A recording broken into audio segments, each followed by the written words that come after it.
du jardin. Il ne voit pas simplement une assistante pour l'aider dans ses tâches. Il ne contemple pas simplement une créature pour soulager sa solitude. Non, il contemple l'incarnation de la sagesse du ciel.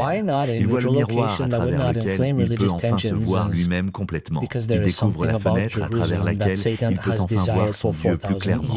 À travers elle, il comprend des aspects de Dieu qu'il ne pouvait pas comprendre seul. À travers elle, il expérimente des dimensions de l'amour divin qu'il ne pouvait pas expérimenter en solitude. À travers elle, il devient plus pleinement ce que Dieu l'a appelé à être. Et elle, à travers lui, découvre sa propre plénitude. sa propre gloire, sa propre vocation, ensemble. Debout dans le jardin, ils se tiennent droit. Ils ne sont pas des moitiés cherchant désespérément à devenir entiers. Ils ne sont pas des fragments incomplets attendant d'être réparés. Ils sont la plénitude, la complétude, l'image de Dieu rendue complète dans la communion, dans la relation, dans l'amour mutuel. La ressemblance divine réfractée à travers deux phases différentes, deux voies uniques, une seule vocation sacrée. Entendez le tonnerre dans ceci. Entendez le tremblement de terre. Entendez la révolution. Depuis le tout début, depuis le jardin, depuis avant la chute.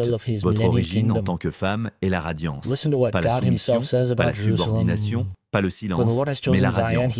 Vous n'avez pas été créé pour la subordination, mais pour l'intendance égale, pas façonné pour être silencieuse, mais ointe pour parler avec autorité, pas formé pour vous cacher, mais appelé à vous tenir debout avec confiance, à voir avec clarté, à discerner avec sagesse. Que le mythe de la domination tombe en poussière, que la théologie de la hiérarchie soit exposée comme l'hérésie qu'elle est, que les chaînes de la tradition oppressive soient débrisées à jamais. La création d'Ève annonce avec une clarté de trompette que nous n'avons jamais été destinés à régner les uns sur les autres, à dominer, à contrôler, à opprimer. Nous avons été créés pour marcher ensemble, pour régner ensemble, pour servir ensemble, pour aimer ensemble. La première alliance entre l'homme et la femme n'est pas la hiérarchie, mais l'unité, pas la domination, mais la mutualité, pas le contrôle, mais l'honneur mutuel devant le visage qui nous a formés tous les deux avec le même soin, la même intentionnalité, la même gloire. Pour notre peuple, pour nous qui portons l'héritage africain dans notre sang et notre histoire, cette vérité résonne comme un chant de liberté qui traverse les siècles. Cette vérité chante comme les spirituals dans les champs de coton, comme les hymnes dans les églises clandestines, comme les prières murmurées dans les cales des navires négriers. Nos mères et nos grands-mères ont été la lampe constante, la flamme inextinguible dans les cuisines maigres où il n'y avait presque rien à manger mais toujours assez pour partager. Les intercesseurs de minuit, les guerrières de prière quand les sirènes hurlaient et que le danger rôdait dans les rues sombres, les sages sur les bancs d'église, les prophétesses dans les assemblées de prière qui nous tenaient fermement, qui nous fortifiaient, qui nous gardait quand les rues ne le feraient pas, quand le monde nous rejetait, quand les portes se fermaient. Elles ont nourri l'avenir sur leurs hanches, fatiguées, berçant des bébés qui deviendraient en des leaders, des rêveurs, des guerriers. Elles ont gardé l'évangile dans leur gorge rauque, chantant l'espoir quand tout semblait désespéré, proclamant la délivrance quand les chaînes étaient encore visibles. La lumière d'Ève ne s'est pas éteinte dans l'oppression, elle n'a pas été consumée par la traite négrière, elle n'a pas été étouffée par la ségrégation, elle n'a pas été brisée par Jim Crow. Non, cette lumière a brillé plus fort dans l'obscurité, elle a brûlé avec plus d'intensité dans la souffrance, elle a rayonné avec plus de gloire dans l'adversité.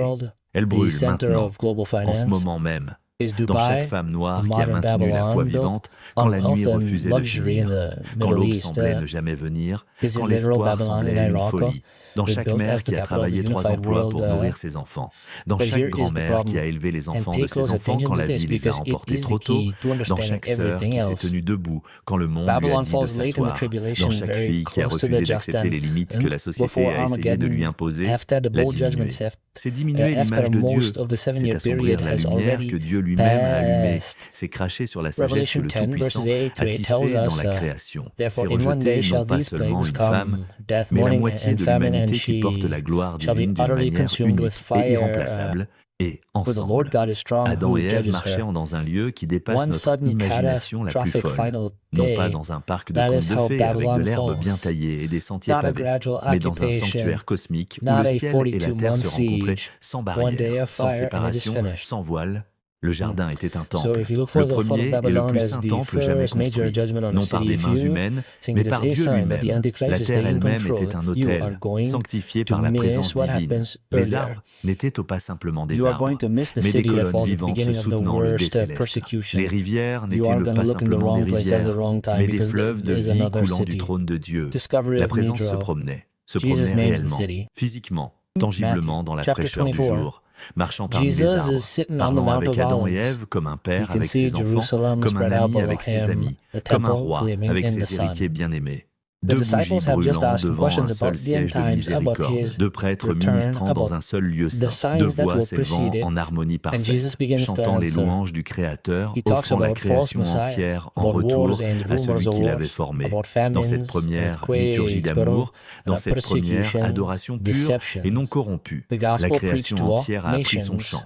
Les oiseaux ont appris à louer en écoutant Adam et Ève. Les rivières ont appris leur mélodie en entendant leurs prières.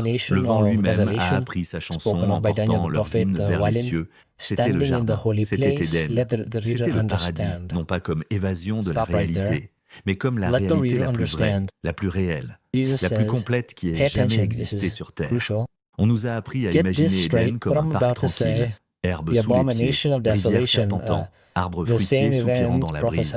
Mais le témoignage africain ancien dévoile quelque chose de bien plus grand. Éden n'était pas simplement un jardin, c'était un royaume, un lieu où le ciel touchait la terre, où les anges marchaient avec les hommes, où la présence de Dieu n'était pas une visite occasionnelle, mais une réalité constante, palpable, vivante. Adam et Ève n'étaient pas de simples jardiniers. Ils étaient aux prêtres, gardiens, portiers entre deux mondes. Ils portaient une autorité que nous avons oubliée, une dignité que l'histoire a essayé d'effacer, une gloire que l'Empire a cherché à cacher.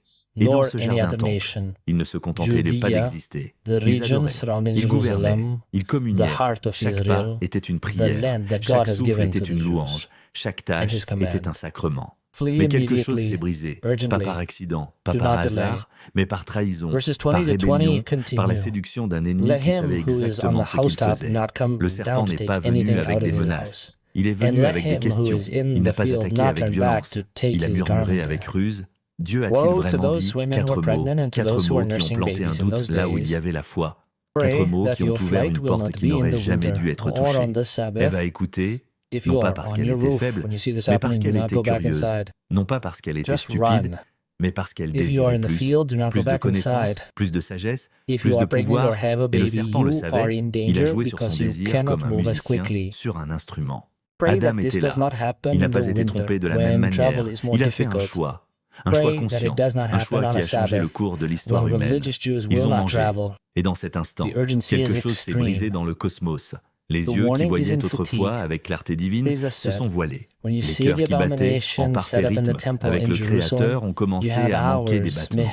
La communion s'est transformée en séparation. La gloire s'est transformée en honte. Mais écoutez ceci attentivement, car nous arrivons maintenant au tournant de l'histoire, au moment où tout a changé, à l'instant qui a façonné chaque instant qui a suivi. Leur chute n'était pas seulement leur histoire racontée il y a des millénaires dans un jardin lointain, non. C'est notre histoire, racontée chaque jour dans nos cœurs. Leur lutte n'était pas seulement leur combat mené une fois pour toutes au pied de l'arbre de la connaissance. Non, c'est notre combat mené à chaque instant où nous devons choisir entre la voie de Dieu et la voie de la tentation. Comprenez ceci profondément, viscéralement, complètement. Chaque fois que nous choisissons notre volonté fragile et limitée sur la volonté parfaite et aimante de Dieu, nous répétons leur erreur chaque fois que nous écoutons le murmure séducteur du doute plutôt que la voix claire et forte de la vérité. Nous marchons sur leurs traces même chaque fois que nous mordons le fruit de notre propre jugement en rejetant la sagesse divine. Nous recommençons leur chute. La chute n'était pas un événement unique gelé dans le temps. Une histoire d'avertissement pour les enfants. Non, c'est un schéma vivant et respirant qui se répète encore et encore, à chaque génération qui naît, à chaque instant où nous existons, à chaque choix que nous faisons. Le serpent n'a pas disparu quand il a été maudit à ramper sur son ventre. Il rampe encore, sifflant ses mensonges, tordant les vérités de Dieu, semant le doute là où il devrait y avoir la foi. Ces tactiques n'ont pas changé en milliers d'années parce qu'elles fonctionnent encore. Pourquoi changerait-il ce qui fonctionne? Il vient encore avec des questions qui semblent innocentes, mais qui sont chargées de poison. Dieu a-t-il vraiment dit? Est-ce vraiment ce qu'il voulait dire? Êtes-vous sûr que vous avez bien compris? Peut-être que vous avez mal interprété. Peut-être que c'était pour une autre époque, une autre culture, un autre peuple. Il vient encore avec des promesses qui brillent comme de l'or, mais qui sont creuses comme des tombes. Vous serez comme Dieu. Vous connaîtrez tout. Vous serez autonome. Vous n'aurez besoin de personne. Vous pourrez décider par vous-même de ce qui est bien et de ce qui est mal. Il vient encore avec des demi-vérités qui sont plus dangereuses que des mensonges complets parce qu'elles contiennent juste assez de vérité pour sembler crédibles, pour passer sous le radar de nos défenses spirituelles. Mais voici où l'espoir entre en scène comme une lumière perçant les ténèbres les plus épaisses. Voici où la grâce apparaît alors que nous pensions que tout était perdu. Voici où l'amour de Dieu est révélé d'une manière qui nous coupe le souffle. Même dans le jardin perdu, même dans le sanctuaire souillé, même après la désobéissance flagrante et le rejet délibéré de sa volonté, même dans l'exil amer qui suivrait inévitablement, même quand Adam et Ève se cachaient honteusement parmi les arbres, couvrant leur nudité avec des feuilles de figuier pathétiques, même alors, même là, Dieu ne les a pas abandonnés. Il aurait pu, selon toute logique, de justice parfaite. Il aurait dû, ils avaient rompu l'unique commandement qu'il leur avait donné. Ils avaient choisi le serpent plutôt que le Créateur. Ils méritaient la mort immédiate qu'il avait promise, le jour où vous en mangerez. Vous mourrez certainement. Mais au lieu de la mort instantanée, il a parlé, au lieu de la destruction, il a promis, au lieu du jugement final, il a prophétisé la rédemption. Je mettrai une inimitié entre toi et la femme, entre ta descendance et sa descendance, il t'écrasera la tête et tu lui blesseras le talon. Entendez-vous l'évangile dans ces mots anciens? Entendez-vous la promesse de Jésus avant même que le nom de Jésus soit connu? Entendez-vous le plan de salut annoncé au moment même où le salut semblait perdu à jamais? Cette promesse n'était pas seulement pour Adam et Ève tremblant dans leur honte, elle était pour Caïn qui tuerait son frère. Elle était pour Noé qui survivrait au déluge. Elle était pour Abraham qui croirait contre toute espérance. Elle était pour Moïse qui délivrerait un peuple de l'esclavage. Elle était pour David qui danserait devant l'arche. Elle était pour les prophètes qui annonceraient sa venue. Et elle était pour vous. Oui, vous qui écoutez en ce moment. Vous qui portez votre propre fardeau de honte. Vous qui vous cachez de Dieu parce que vous pensez qu'il ne peut plus vous aimer après ce que vous avez fait. Vous qui pensez que vous êtes allé trop loin, que vous êtes tombé trop bas, que vous avez péché trop gravement pour que la grâce puisse vous atteindre, la promesse est pour vous, aussi sûrement qu'elle était pour Adam et Ève dans leur exil. Elle est pour vous dans le vôtre. Et regardez ce que Dieu a fait ensuite avec ses propres mains, le Créateur de l'univers, celui qui a parlé, et les étoiles ont jailli à l'existence, celui devant qui les anges se prosternent jour et nuit, à cousu des vêtements de peau pour couvrir leur honte. Non pas des feuilles de figuier fragiles qu'ils avaient cousues eux-mêmes dans leur tentative pathétique de se couvrir, mais quelque chose de durable, quelque chose de sacrificiel, quelque chose qui nécessitait du sang. Le premier sang a été versé dans ce moment. Le premier animal innocent a donné sa vie pour couvrir la honte de l'humanité coupable. Le premier sacrifice a été fait par Dieu lui-même. Le premier type de rédemption a été établi avant même qu'il ne quittât le jardin. Voyez-vous le Christ dans cet acte? Voyez-vous l'agneau immolé depuis la fondation du monde? Voyez-vous la croix préfigurée dans le jardin d'Éden? Dieu lui-même a fourni le vêtement. Dieu lui-même a offert le sacrifice. Dieu lui-même a ouvert le chemin du retour avant même qu'ils ne réalisent pleinement à quel point ils s'étaient éloignés. Et ils ont quitté le jardin, le seul foyer qu'ils avaient jamais connu, le seul lieu où ils avaient marché avec Dieu sans médiation, sans barrière, sans distance. Non pas avec fierté comme des conquérants, non pas avec arrogance comme des rebelles impénitents, mais avec promesse gravée dans leur cœur. Non pas avec gloire visible comme ils l'avaient connu dans le jardin, mais avec grâce invisible qui les soutiendrait dans l'exil. Non pas avec certitude absolue de ce qui viendrait, mais avec foi fragile mais réelle que Dieu tiendrait sa parole. L'exil était réel, terriblement réel. La perte était profonde, incommensurable. Mais la fin n'était pas encore écrite. L'histoire n'était pas terminée. Le dernier chapitre restait à venir. Maintenant, écoutez ceci, car c'est ici que l'histoire devient intensément personnelle, radicalement applicable, douloureusement proche. Adam et Ève n'ont pas simplement erré sans but après leur expulsion du jardin, vagabondant comme des nomades perdus sans direction ni espoir. Non, les traditions éthiopiennes anciennes révèlent avec une clarté saisissante qu'ils sont allés dans un lieu spécifique pour un but spécifique. Ils sont allés dans une grotte de douleur viscérale, une grotte de pénitence profonde, un lieu sombre, froid, sans confort, où ils ont pleuré des larmes amères, jeûné jusqu'à ce que leur corps soit affaibli, prié jusqu'à ce que leur voix soit rauque. Pendant 40 jours, 40 longues nuits, 40 cycles de lever et de coucher du soleil qu'ils ne pouvaient devoir qu'à distance maintenant. Ils ont affronté les conséquences complètes de leur choix.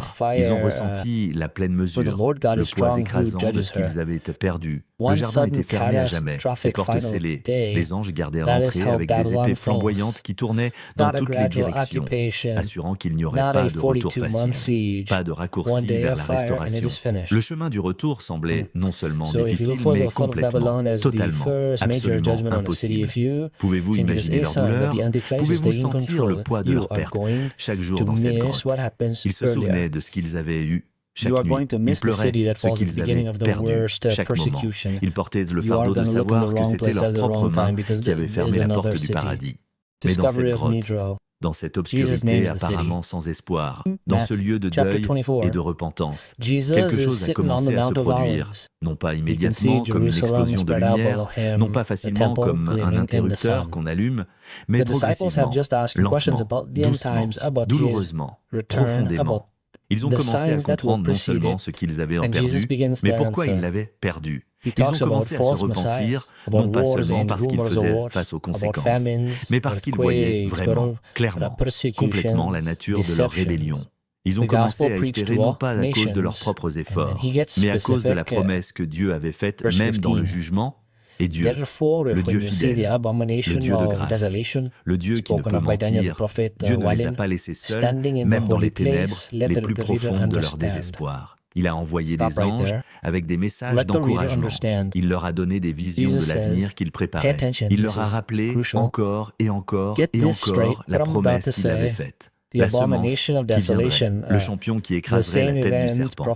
Et finalement, après des jours qui semblaient des années, après des nuits qui semblaient ne jamais finir, après des larmes qui semblaient former une rivière, ils sont sortis de la grotte, pas de retour au jardin perdu, parce que cette porte restait fermée.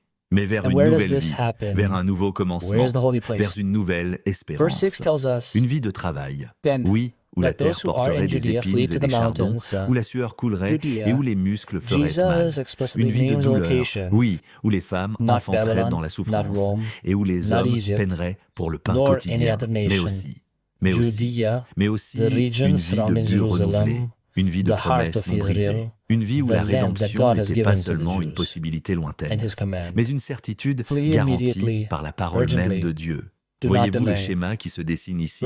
Voyez-vous votre propre histoire reflétée dans la leur? Voyez-vous la vérité profonde qui s'applique à chaque croyant qui a jamais vécu? La grotte n'est pas la fin de l'histoire. La grotte n'est pas votre tombe où vous serez enterré pour toujours. La grotte n'est pas la destination finale de votre voyage. Non. La grotte est le tournant, le lieu de transformation, le creuset où l'or est purifié du minerai. C'est le lieu où le deuil paralysant se transforme en mouvement plein d'espoir, où le désespoir écrasant rencontre la détermination renouvelée, où la mort apparente fait place à une nouvelle naissance inattendue.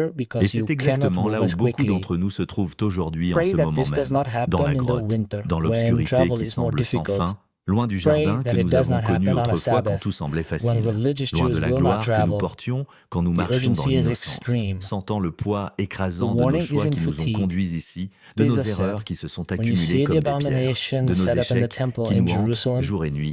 Peut-être que vous êtes dans l'yam ou dans la grotte de l'addiction, luttant contre des chaînes que vous ne pouvez pas briser par votre propre force. Peut-être que vous êtes dans la grotte de la dépression, entouré de ténèbres qui semblent plus réelles que la lumière. Peut-être que vous êtes dans la grotte du regret, ressassant encore et encore ce que vous auriez pu faire différemment. Peut-être que vous êtes dans la grotte de la perte, pleurant quelqu'un ou quelque chose qui ne reviendra jamais. Mais je vous le dis maintenant avec toute l'autorité de l'Écriture, avec toute la passion de mon cœur, avec toute la certitude de quelqu'un qui connaît celui qui a fait la promesse, la grotte n'est pas votre tombe. La grotte n'est pas votre fin. La grotte n'est pas votre destination finale. La grotte est votre transition vers quelque chose de nouveau. Restez dans la prière même quand il semble que personne n'écoute. Restez dans la repentance même quand le pardon semble impossible. Restez dans l'espoir même quand tout autour de vous crie le désespoir. Parce que Dieu, le même Dieu qui n'a pas abandonné Adam et Ève dans leur grotte, n'a pas fini avec vous dans la vôtre. Le jardin peut être fermé, mais la promesse reste ouverte, la porte peut être gardée. Mais le chemin vers la rédemption est pavé, et ce qui a commencé dans la perte sera couronné de gloire. Maintenant, avançons dans l'histoire. Adam et Ève sont sortis de la grotte et ont commencé à construire une vie. Ils ont eu des enfants. Caïn est né, puis Abel, puis Seth. Et avec chaque naissance, il y avait de l'espoir. L'espoir que peut-être Cette génération serait différente. Que peut-être ces enfants marcheraient dans la justice. Mais la nature humaine n'avait pas changé. Le même esprit de rébellion qui avait fait tomber leurs parents a commencé à bouillonner dans les cœurs de leurs fils. Caïn et Abel ont tous deux apporté des offrandes à Dieu. Abel a apporté les premiers-nés de son troupeau, le meilleur de ce qu'il avait. Caïn a apporté des fruits de la terre, mais pas avec un cœur pur, pas avec une vraie soumission. Dieu a regardé Abel et son offrande avec faveur, mais il n'a pas regardé Caïn et son offrande. Et le visage de Caïn est tombé. La colère a enflé, la jalousie a brûlé. Mais ce n'était pas seulement à propos d'une offrande rejetée, c'était plus profond, beaucoup plus profond. Les traditions révèlent que Caïn désirait Aklia, la sœur jumelle d'Abel. Dieu avait ordonné qu'elle épouse Abel, pas Caïn, et Caïn ne pouvait pas l'accepter. Sa colère n'était pas seulement de l'orgueil blessé, c'était la luxure refusée, le désir incontrôlé, la rébellion non repentie, et c'est là que commence la vraie tragédie. Quand le cœur humain s'accroche à sa propre volonté, plutôt qu'à la parole de Dieu, la violence n'est jamais loin derrière, ce que Caïn ne pouvait pas avoir. Il a essayé de le détruire, ce que Dieu avait ordonné, il a essayé de réécrire, et à la fin, il s'est levé dans le champ, non pas seulement contre Abel, mais contre la voix même du ciel. Le sang d'Abel a crié de la terre, et la terre n'a jamais cessé de pleurer depuis. Pouvez-vous le voir maintenant, ce n'était pas seulement la jalousie d'un frère, c'était le début de la guerre entre la chair et l'esprit, entre ce que nous voulons et ce que Dieu commande. Et chaque fois que nous choisissons la passion plutôt que le but, les sentiments plutôt que la foi, notre chemin plutôt que le sien, nous refaisons les pas de Caïn. Cette même amertume qui l'a empoisonné rôde encore aujourd'hui. Elle se glisse dans les mariages, elle fermente dans les amitiés, elle divise les familles, les communautés, même les églises. Elle murmure « Prends ce que tu veux, tu le mérites ». Et elle ne te dit jamais le coup. Mais le sang parle toujours, et la guerre fait toujours rage. Alors choisissez sagement. L'obéissance peut vous coûter dans le moment, mais la rébellion vous coûtera tout. Il y avait une fois un reste, un peuple qui honorait encore Dieu au milieu d'un monde en décomposition. Les fils de Seth, descendants de la lignée juste d'Adam, habitaient haut sur le mont Hermon. Ils étaient mis à part, consacrés, s'accrochant au commandement du Très-Haut, tandis que les enfants de Caïn erraient en bas dans la rébellion et la luxure. Sur la montagne, les Sétites vivaient dans la lumière de l'instruction divine. Il y avait de l'espoir, une lueur de justice dans un âge qui s'assombrissait. Mais la tentation ne vient pas toujours en rugissant comme un lion. Elle vient souvent doucement, comme de la musique portée par le vent. Jubal, l'un des descendants de Caïn, n'était pas un guerrier. C'était un artiste, un fabricant d'instruments. Il a fabriqué des harpes et des flûtes. Et de ses mains sont venues des mélodies, pas seulement des sons, mais des invitations. Sa musique flottait vers le haut comme de la fumée, s'enroulant à travers les arbres, montant les pentes de la montagne et dans les oreilles des saints. En bas, les filles de Caïn se sont vêtues de beauté. Elles ont orné leur corps par leur visage et se sont déplacées avec une grâce séductrice. Elles dansaient. Elles chantaient, et leur voix s'élevait comme des sirènes, se mêlant à la musique, appelant les fils de Seth. Et un par un, les hommes saints ont écouté, ils n'ont pas été traînés de la montagne, ils sont descendus pas à pas, non par force, mais par fascination, non par violence, mais par vision. Ce que Dieu avait mis à part, l'homme a brouillé, ce que Dieu avait gardé sacré, l'homme a abandonné pour le plaisir. Ils ont pris les filles de Caïn comme épouses, ils se sont attelés à ceux qui étaient en dehors de l'alliance, et leurs unions ont engendré les Néphilim, des géants en stature, oui, mais monstrueux en esprit. Ce n'étaient pas simplement de grands hommes, c'étaient des hybrides de corruption, violents, sans loi, ingouvernables. Ils ont rempli la terre de sang, d'orgueil et de perversion. Et quand Dieu a regardé ce que la terre était devenue, il n'a pas simplement pleuré, il a jugé. Le déluge n'était pas un accident, c'était une réinitialisation divine, une interruption sainte d'un monde en spirale vers le chaos. Mais ne manquez pas l'avertissement. Satan n'a pas besoin de chaînes pour vous tirer vers le bas. Il n'a pas besoin d'une armée. Il a seulement besoin d'une chanson. Il a besoin de vos yeux, de vos oreilles, de vos désirs. Et si vous n'êtes pas vigilant, vous descendrez la montagne vous-même, échangeant la sainteté contre l'harmonie, le but contre le plaisir, l'alliance contre la corruption. Alors je vous le dis, frères et sœurs, gardez votre place, restez sur la montagne, restez consacrés, restez différents. Parce qu'une fois que vous descendez, revenir n'est pas si facile, et toutes les mélodies ne sont pas inoffensives. Certaines chansons sont des pièges, certaines beautés sont des appâts, et certaines descentes se terminent par la destruction. Et maintenant, nous devons poser la question qui ébranle les fondations. Pourquoi ce livre a-t-il été réduit au silence?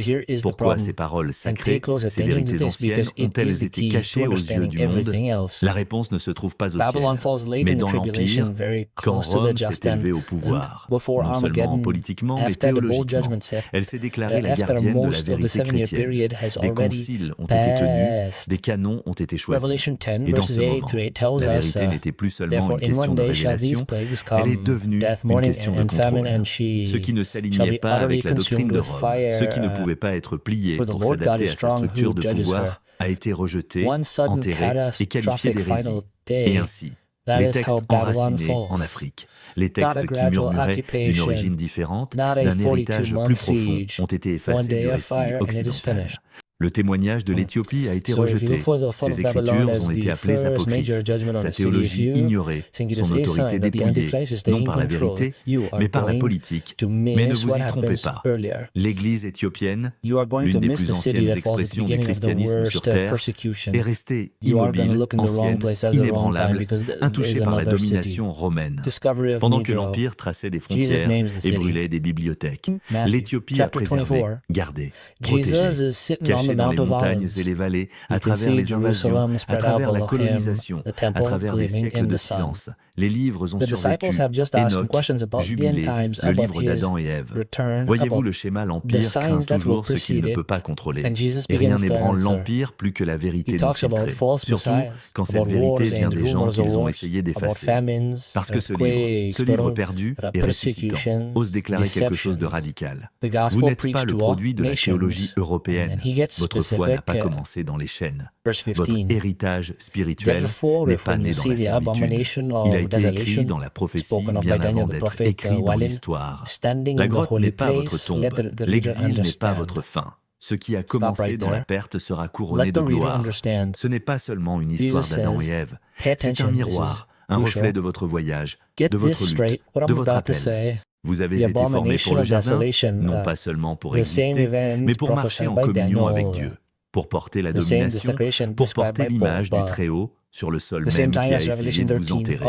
L'ennemi a toujours craint votre identité.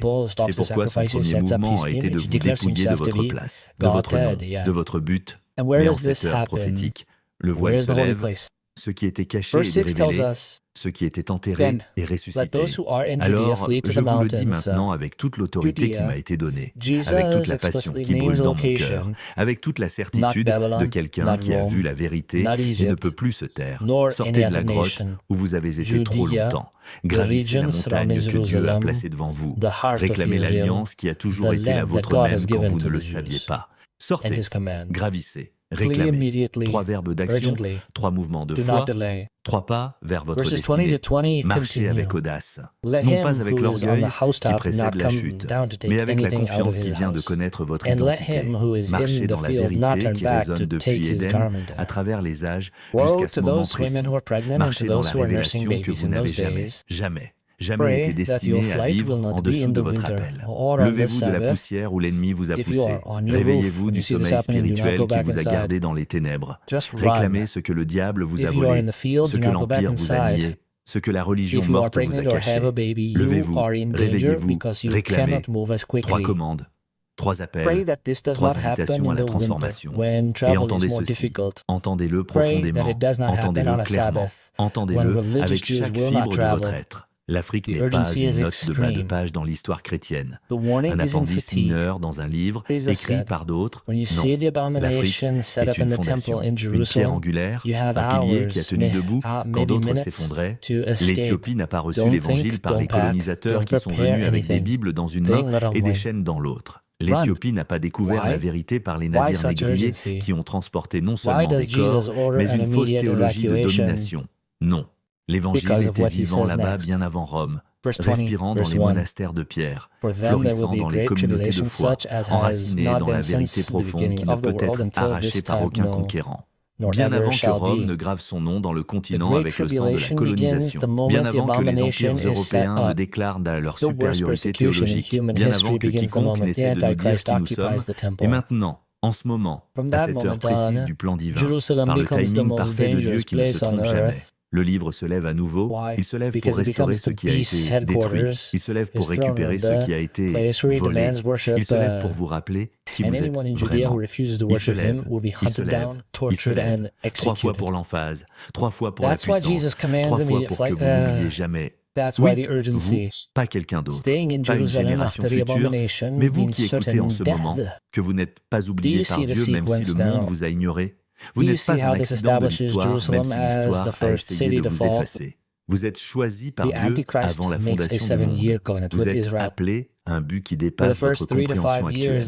Vous faites partie d'une histoire plus ancienne que l'Empire qui a essayé de vous définir, plus forte que les chaînes qui ont essayé de vous lier, plus glorieuse que tout ce que l'ennemi a essayé de vous voler, que l'Empire tremble dans ses fondations, que les structures de pouvoir vacillent, que les théologies de domination s'effondrent, parce que la vérité se lève comme le soleil qui ne peut être arrêté par aucune nuit. Et les perdus, ceux qui ont été rendus muets, ceux qui ont été réduits au silence, ceux qui ont été oubliés, parleront à nouveau avec une voix qui ne peut être ignorée. Maintenant, arrêtons-nous un moment. Prenons un moment sacré pour parler à celui qui a tout commencé, qui maintient tout, qui terminera tout selon son plan parfait. Seigneur Jésus, nous venons devant vous avec des cœurs pleins d'émerveillement et de gratitude. Nous vous remercions pour la vérité qui ne peut être réduite au silence par aucun empire, qui ne peut être enterrée par aucune censure, qui ne peut être éteinte par aucune persécution. Nous vous remercions pour les mains éthiopiennes qui ont préservé votre parole avec fidélité quand les empires puissants essayèrent de l'effacer avec violence. Nous vous remercions pour la foi africaine qui a gardé la flamme allumée quand les ténèbres semblaient invincibles. Réveillez maintenant. Nous vous prions. Chaque cœur qui entend ce message, réveillez ceux qui dorment spirituellement, réveillez ceux qui ont perdu espoir, réveillez ceux qui ont oublié qui ils sont, restaurez notre identité volée par le mensonge, restaurez notre dignité niée par l'oppression, restaurez notre gloire cachée par la religion morte, renouvelez notre vision obscurcie par le doute, renouvelez notre passion éteinte par la déception. Renouvelez notre foi affaiblie par les épreuves. Conduisez-nous hors de la grotte de l'exil où nous avons été trop longtemps. Conduisez-nous de retour au jardin de la communion que vous désirez.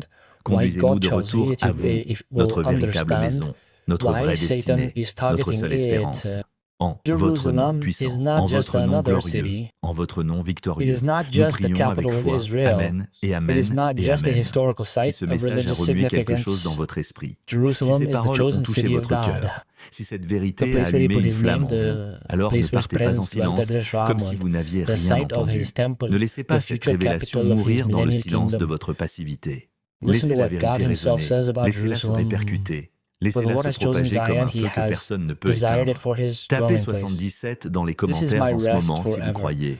Si vous savez, si vous êtes convaincu que le monde a besoin d'entendre ce qui a été caché trop longtemps. 77. Pas un nombre aléatoire, mais un symbole de plénitude, de perfection, de pardon infini. Aimez cette vidéo pour briser l'algorithme qui essaie de garder cette vérité dans l'ombre. Aimez pour laisser le message briser ces chaînes numériques. Aimez pour déclarer que vous êtes d'accord, que vous croyez, que vous vous tenez avec cette révélation. Et surtout, et c'est crucial, et c'est vital, et c'est essentiel. Abonnez-vous à cette chaîne, devenez un gardien de cette vérité. Rejoignez le mouvement de ceux qui refusent de laisser l'histoire être écrite seulement par les vainqueurs. Parce que ce que vous avez entendu aujourd'hui, ce n'est que le début, le premier chapitre, l'ouverture d'une révélation bien plus grande. Il y a plus de livres perdus attendant d'être redécouverts dans les montagnes d'Éthiopie, plus de vérités anciennes attendant d'être dévoilées dans les manuscrits préservés. Plus de feu de la parole attendant d'être révélé aux cœurs affamés. Le livre d'Enoch avec ses visions des anges déchus, le livre des jubilés avec sa chronologie sacrée, le livre d'Esdras avec ses prophéties apocalyptiques, tous préservés, tous protégés, tous prêts à être libérés. Merci du fond de mon cœur. Merci d'avoir marché avec nous à travers les ombres de l'histoire oubliée. Merci d'avoir écouté avec vos oreilles et votre cœur. Merci d'avoir ouvert votre esprit à ce que l'Empire a essayé de fermer. Restez armés avec la vérité qui est à votre épée. Restez vigilants contre les mensonges qui sont toujours proches. Restez éveillés à la révélation qui continue de se déployer. Restez armés, restez éveillés, restez fidèles. Votre jardin vous attend. Non pas le jardin d'Éden que vous ne pouvez jamais retrouver physiquement, mais le jardin de la communion avec Dieu que vous pouvez vivre spirituellement. Le jardin de votre identité restaurée, le jardin de votre destinée accomplie, le jardin de votre gloire retrouvée. Il vous attend, il vous appelle, il vous attire par l'Esprit même de Dieu. Allez-vous répondre? Allez-vous vous lever? Allez-vous marcher vers votre héritage? Le choix est déjà vôtre, mais la promesse est sûre. Et la vérité est éternelle. Que la grâce du Seigneur Jésus-Christ, l'amour de Dieu le Père et la communion du Saint-Esprit soient avec vous tous, maintenant et pour toujours. Amen.